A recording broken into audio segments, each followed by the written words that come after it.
کہتی ہے تو کہتی رہے، لوگ سننے کے لیے آئیں یا نہ آئیں، ہم سے اس پر کوئی فرق نہیں پڑتا۔ بیٹا اللہ تبارک و تعالیٰ نے عطا کیا ہے، دنیا ناراض ہوتی ہے تو ہو جائے، لیکن میرا رب العالمین کسی بھی صورت میں ناراض نہیں ہونا چاہیے۔ نکاح کی محفل ہے، آپ سکون رکھیں، میں نکاح ہی پر بات کروں گا، اس کے سوا ادھر ادھر نہیں جاؤں گا۔ ہم اور آپ اس چیز کو بخوبی جانتے ہیں کہ پوری دنیا کے انسان ہمارے آقا نبی دی وقار علیہ السلام کی حدیث مبارکہ ہے، ایک نئی نبی کریم علیہ السلام نے نکاح کے تعلق سے کئی حدیثیں ارشاد فرمائی ہے۔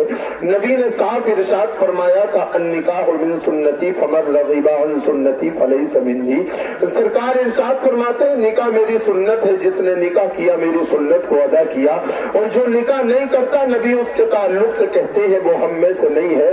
لیکن یہاں پر میں آپ کو ایک چیز بتاتا چلو، آپ دنیا کی ہسٹری کو پڑھیں، تاریخ کو پڑھیں، اتہاس کا مطالعہ کریں تو آپ کو معلوم ہوگا ایک کام وہ ہوا کرتا ہے جو آدمی صرف زبان سے کہہ دیا کرتا ہے، ایک کام وہ ہوا کرتا ہے جو آدمی اپنے آپ اپنے عمل سے اپنے فعل سے کر کے دکھاتا ہے۔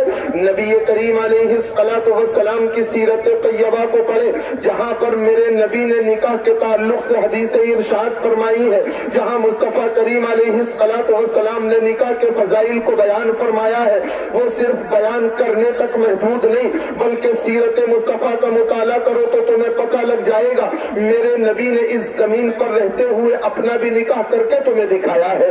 میرے نبی نے اس زمین پر رہتے ہوئے بیٹی فاطمہ الزہرا کا نکاح کر کے بھی تم کو دکھایا ہے۔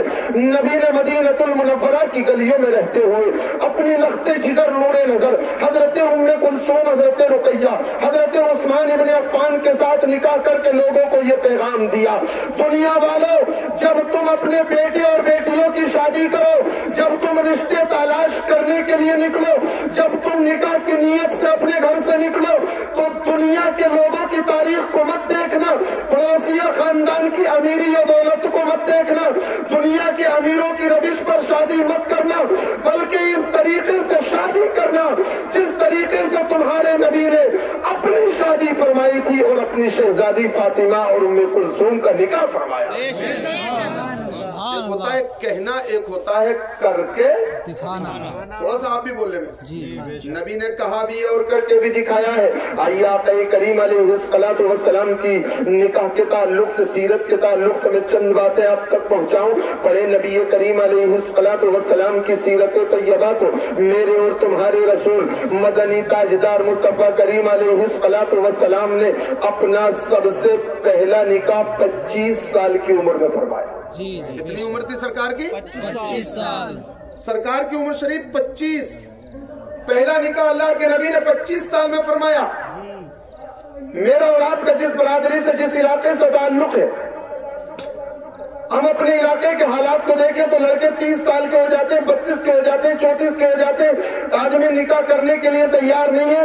اگر باپ سے کہہ دیا جائے کہ رشتہ کر لیا جائے، فلاں جگہ پر رشتے کا جگاڑ ہے یا کوئی انتظام ہے، تو وہ کہتا ہے بھی میرے بیٹے کی عمر ہی کتنی ہے، ابھی اس نے دنیا میں دیکھا کیا ہے۔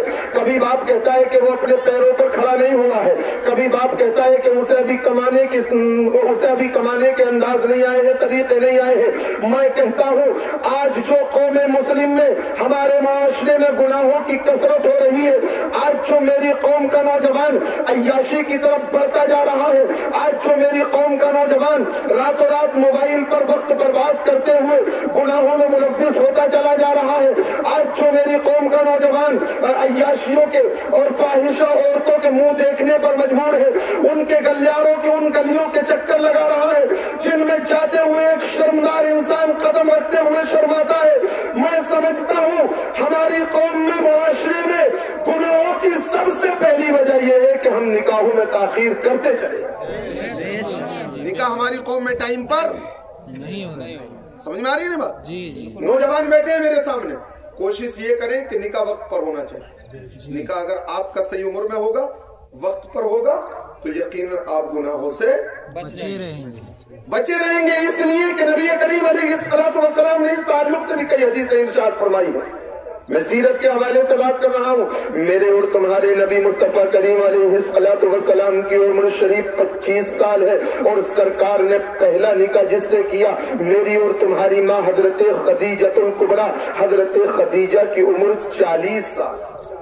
کتنی؟ 40 سال. وجہ ادھر رکھے، تھوڑا تھوڑا آپ میرے ساتھ بولتے رہے، مجھے لگے کہ میری بات آپ کی سمجھ میں آ رہی ہے. جی حضرت خدیجہ کی عمر 40 سال، نبی کریم علیہ الصلوۃ والسلام کی عمر شریف 25 سال.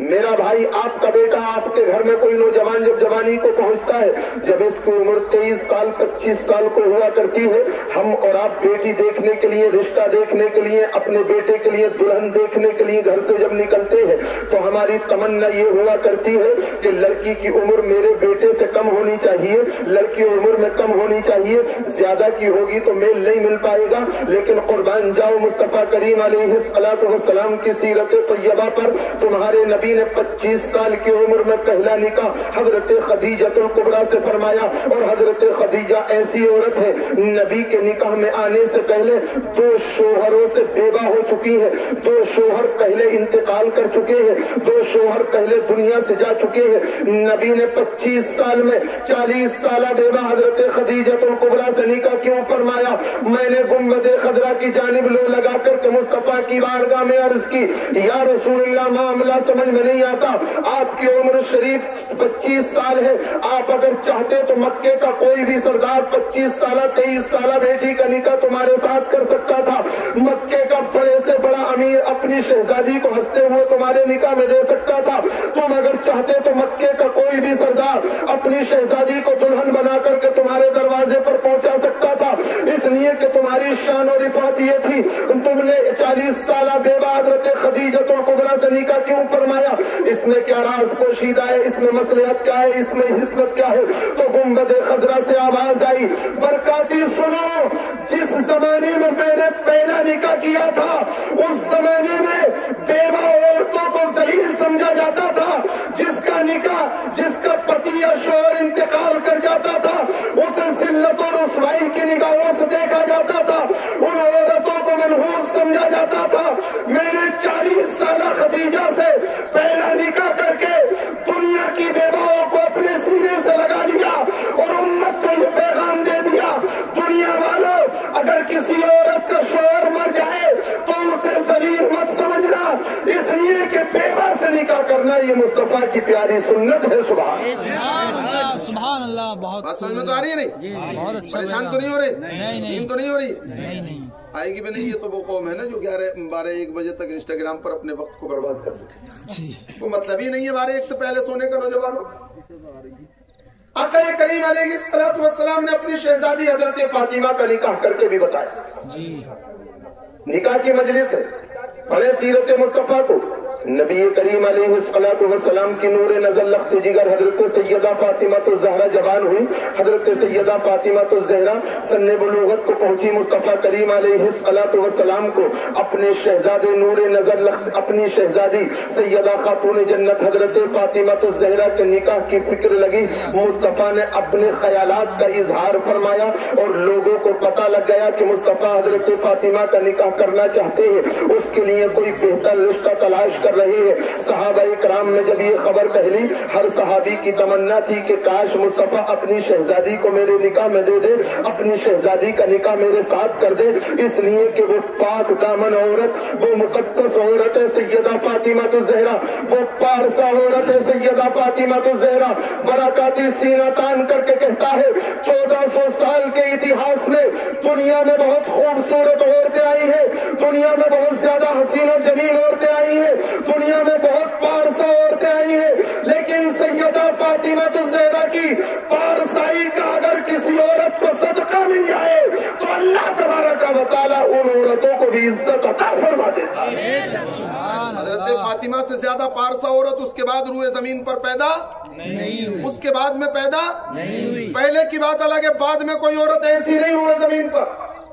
حضرت فاطمہ الزہرا کے تقدس کا عالم یہ ہے، میدان محشر میں جب فاطمہ گزرے گی نا، میدان محشر میں 70,000 حوروں کے جھرمٹ میں لے جایا جائے گا. سبحان اللہ. حضرت فاطمہ بیچ میں ہوں گی، 70,000 عمروں کا جرم ہوگا، چاروں جانب سے گھیر لیا جائے گا۔ یہ پارسائی ہے سیدہ خاتون جنت حضرت فاطمہ الزہرا کی۔ حضرت فاطمہ کی سواری کو جب میدان محشر سے میرے اور آپ کی نگاہوں کے سامنے سے گزارا جائے گا، ہمارے اور آپ کے سامنے سے لے کر کے حوریں جا رہی ہوں گی، تو ایک آواز آئے گی، ندا دینے والا ندا دے گا، صدا دینے والا اعلان کرے گا۔ میدان محشر میں لوگوں سے کہا جائے گا، لوگوں اپنی نظروں کو نیچے کر لو، اپنی نگاہوں کو نیچے جھکا لو۔ پوچھا جائے گا کس لیے؟ تو آواز آئے گی، نبی کی شہزادی فاطمہ میدان محشر سے گزرنے والی ہے، اس کے تقدس کا عالم یہ ہے کہ کسی کی نگاہ اس کے پاس والی حور پر بھی نہیں پڑنی چاہیے۔ نبی کو حضرت فاطمہ کے نکاح کی فکر ہوئی۔ سرکار نے اظہار فرمایا، صحابہ کی تمنا تھی کہ حضرت فاطمہ الزہرا کا نکاح ہمارے ساتھ ہو جائے، ہمارے ساتھ ہو جائے۔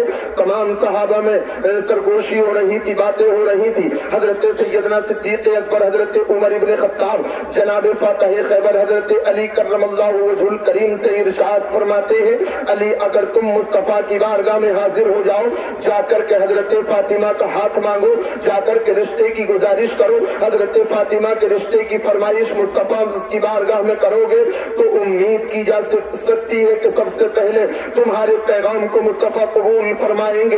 قربان جاؤ، حضرت علی کرم اللہ وجہ الکریم نے انکار فرما دیا کہ میرے اندر اتنی جسارت نہیں ہے، میرے اندر اتنی ہمت نہیں ہے، میرے اندر اتنا حوصلہ نہیں کہ میں جا کر کے مصطفیٰ سے نکاح کی بات کروں، رشتے کی بات کروں۔ حضرت سیدنا صدیق اکبر اور عمر ابن خطاب نے ارشاد فرمایا، علی پریشان ہونے کی ضرورت نہیں، ہم تمہارے ساتھ چلیں گے۔ حضرت صدیق اکبر اور عمر ابن خطاب ساتھ میں ہے۔ جناب حیدر کرار کو لے کر کے مسجد نبوی میں پہنچے۔ میرا اور تمہارا نبی مسجد نبوی میں جلوگر ہے، آقا مسجد نبوی میں بیٹھے ہوئے ہیں۔ حضرت علی نبی کی خدمت میں حاضر ہوئے، جا کر کے بیٹھ گئے، سروں کو جھکا لیا، ادب کے دائرے میں ہاتھ باندھ کر کے بیٹھے ہیں حضرت علی۔ حضرت صدیق اکبر، مصطفیٰ نے ارشاد فرمایا، علی بتاؤ تو صحیح کیسے آنا ہوا؟ حضرت علی بولتے نہیں ہیں، زبان سے کچھ الفاظ ادا نہیں ہوتے۔ مصطفیٰ نے پھر ارشاد فرمایا، علی بتاؤ تو صحیح کیسے آنا ہوا؟ علی تم خود بتاتے ہو یا میں بتاؤں کس لیے آئے ہو؟ سبحان اللہ، ذرا زور سے بولے سبحان اللہ۔ سبحان اللہ۔ نبی نے کہا، علی تم بتاتے ہو کس لیے آئے ہو یا میں بتاؤں؟ جی علی آئے ہیں مشورہ کر کے، لیکن ابھی حضرت علی نے زبان پر نہیں لایا ہے، اپنے خیالات کا اظہار نہیں فرمایا ہے۔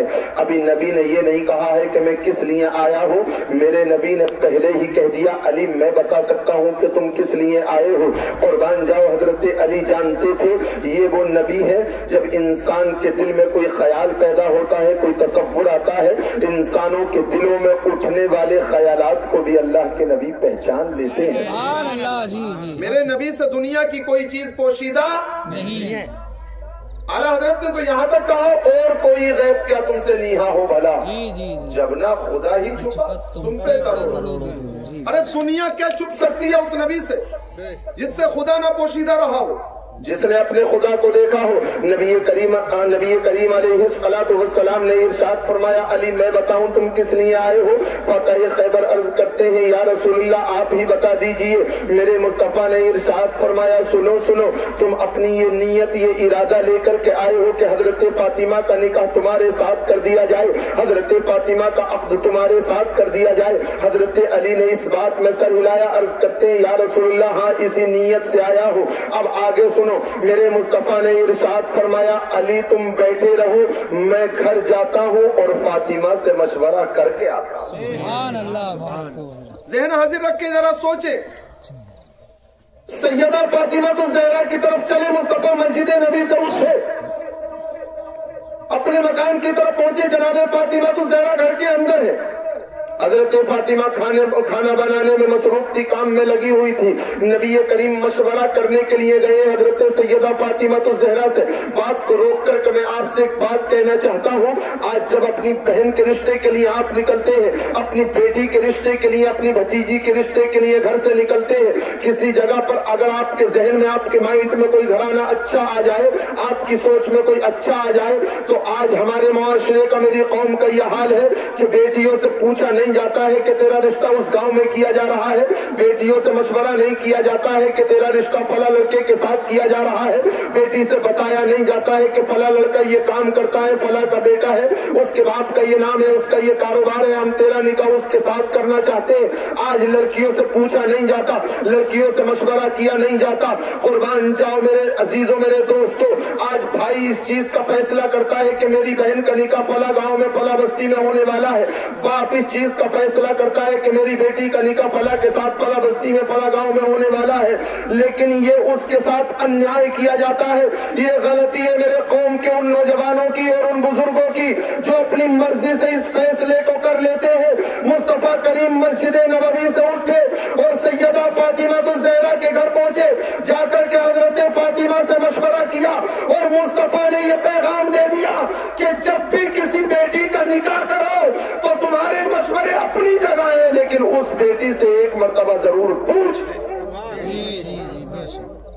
نبی کریم علیہ السلام نے سیدہ فاطمہ الزہرا کو اپنے قریب بلایا۔ حضرت فاطمہ عرض کرتی ہیں یا رسول اللہ میں کھانے میں مصروف ہوں، کھانا بنا رہی ہوں۔ نبی نے ارشاد فرمایا فاطمہ جلدی سے میرے قریب آؤ۔ حضرت سیدہ فاطمہ الزہرا عرض کرتی ہیں اے والد بزرگوار، اے میرے ابا جان، اگر آپ چند منٹ کی مہلت دیں تو میں کھانا تیار کرتی ہوں، آپ کو میرے ہاتھ کی روٹیاں بڑی پسند ہیں، میں آپ کو کھانا کھلاتی ہوں۔ نبی نے ارشاد فرمایا کھانا کھانے کا وقت نہیں، بنانے کا بھی وقت نہیں، بیٹی فاطمہ جلدی سے میرے قریب آؤ۔ سیدہ فاطمہ الزہرا مصطفیٰ کی بارگاہ میں حاضر ہوئی، عرض کرتی ہے والد بزرگوار حکم ارشاد فرمائے۔ میرا اور تمہارا رسول ارشاد فرماتا ہے آج حضرت علی تیرا رشتہ مانگنے کے لیے میرے پاس آئے ہیں، بتا بیٹی فاطمہ تیرا مشورہ کیا ہے، بتا بیٹی فاطمہ تیری مرضی کیا ہے۔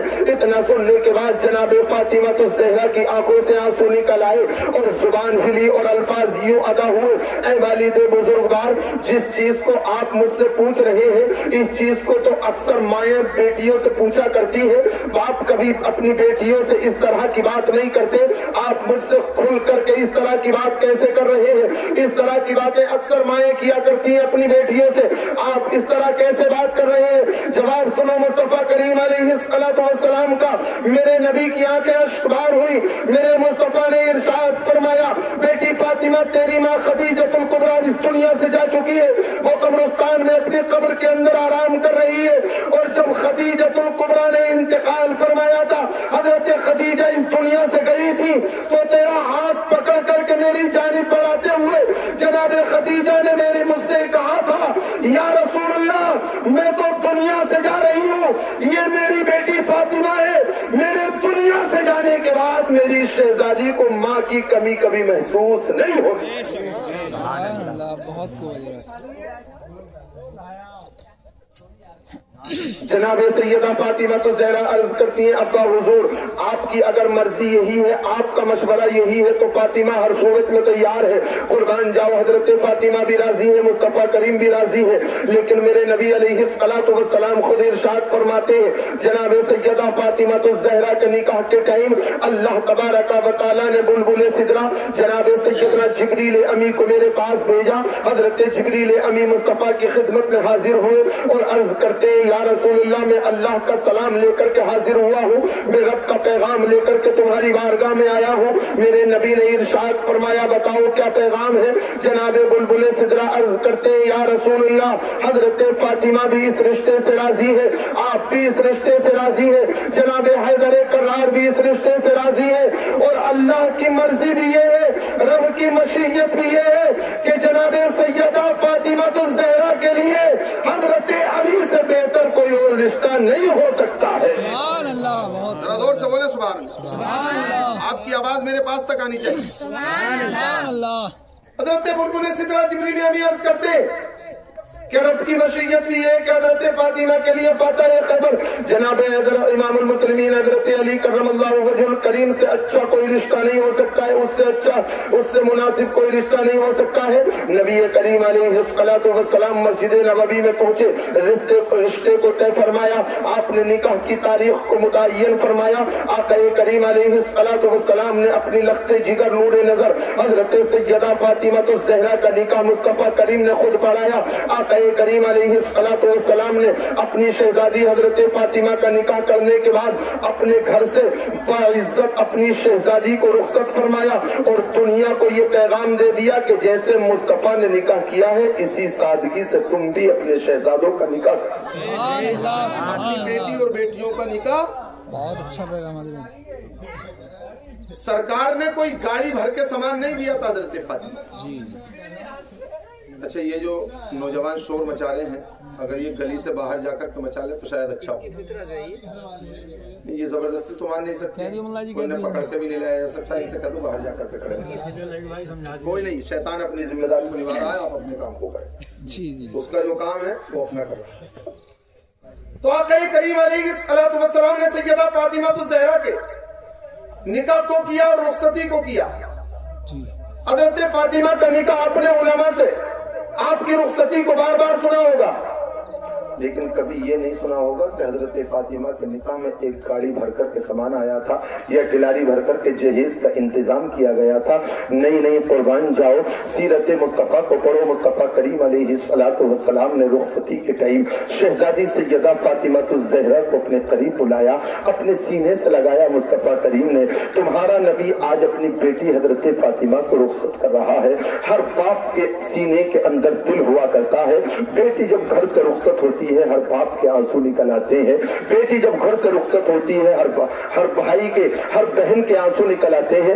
تکلیف ہوتی ہے جس بیٹی کو 20 سال 25 سال پال کر کے تم اپنے گھر میں جوان کرتے ہو, آج تو تمہاری دہلیز سے رخصت ہو رہی ہے. نبی کریم علیہ السلام نے اس سنت کا رواج ڈالا ہے. میرے مصطفیٰ نے اپنی شہزادی کو اپنے گھر سے رخصت فرمایا.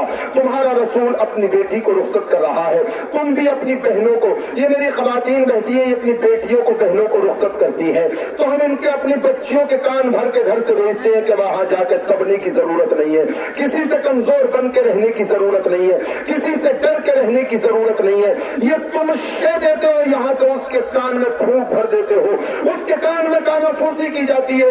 اسی لیے آج میری برادری میں روز شکوے شکایت شروع ہو جاتے ہیں, رشتے ٹک نہیں پاتے, لڑائی جھگڑوں پر نوبت آ جاتی ہے. سیرت مصطفیٰ کو پڑھو, تمہارا رسول سیدہ فاطمہ الزہرا کو رخصت کر رہا ہے. ذرا دل پر ہاتھ رکھو, اس رسول کی زندگی دیکھو جو کائنات کا مالک ہے, جسے اللہ تعالیٰ نے زمین اور آسمان کا مالک بنا کر کے بھیجا ہے. وہ رسول اپنی بیٹی کو رخصت کرتے ہوئے جناب ام سلمہ سے ارشاد فرماتے ہیں مصطفیٰ, جناب ام سلمہ سے مخاطب ہو کر کے ارشاد فرماتا ہے تمہارا رسول کہ ام سلمہ گھر جاؤ اور جا کر کے دیکھو کہ گھر میں کوئی نئی چادر رکھی ہوئی ہے کہ نہیں. حضرت ام سلمہ گھر پہنچی, پہنچنے کے بعد چند لمحات چند منٹ کے بعد جناب ام سلمہ واپس آئی, آ کر کے مصطفیٰ کی بارگاہ میں عرض کرتی ہے یا رسول اللہ, گھر کے اندر کوئی نئی چادر نہیں, کوئی نیا کپڑا نہیں ہے. آپ کی بغل میں آپ کے ہاتھ میں ایک چھوٹا سا کپڑا تھا, ایک چادر تھی. حضرت ام سلمہ عرض کرتی ہے یا رسول اللہ صرف گھر کے اندر ایک یہی چادر ہے, اس کے سوا گھر کے اندر کوئی کپڑا نہیں ہے. آج تم اپنی بہن بھتیجی بھانجیوں کی رخصتی کو دیکھو, خاتون جنت حضرت سیدہ فاطمہ الزہرا کی رخصتی ہو رہی ہے. آج جب میری بہن میرے گھر سے رخصت ہوتی ہے تو 50 جوڑی 25 جوڑی 20 جوڑی کپڑے اس کے لیے ہوا کرتے ہیں. آج جب تمہاری بہنیں تمہارے گھر سے رخصت ہوتی ہیں 40-30 ہزار کے سوٹ اور لہنگے اور چدری ان کے لیے لائے جاتے ہیں. جب بھتیجی اور بھانجی اور بیٹی کو تم اپنے گھر سے رخصت کرتے ہو, ذرا دل پر ہاتھ رکھو, وہ خاتون جنت جسے اللہ تعالیٰ نے جنت کی عورتوں کا سردار بنایا ہے, آج اپنے والد کے گھر سے رخصت ہو رہی ہے. جناب ام سلمہ عرض کرتی ہے یا رسول اللہ, حالت یہ ہے کہ گھر کے اندر کوئی نئی چادر تک نہیں ہے, کوئی ایک کپڑا تک نہیں ہے. میری بہن اور مائیں یہاں پر بیٹھی ہوئی ہے کہ ذرا غور تو کریں. آج اگر کسی کی شادی ہو جائے تو لاکھوں روپے میں اور آپ میرا پریوار آپ کا خاندان کپڑوں پر برباد کر دیا کرتا ہے. ایک ایک بیٹی ہماری قوم کی جب گھر سے رخصت ہوتی ہے تو لاکھوں روپے کے کپڑے لے کر کے وہ اپنے گھر سے جا رہی ہے.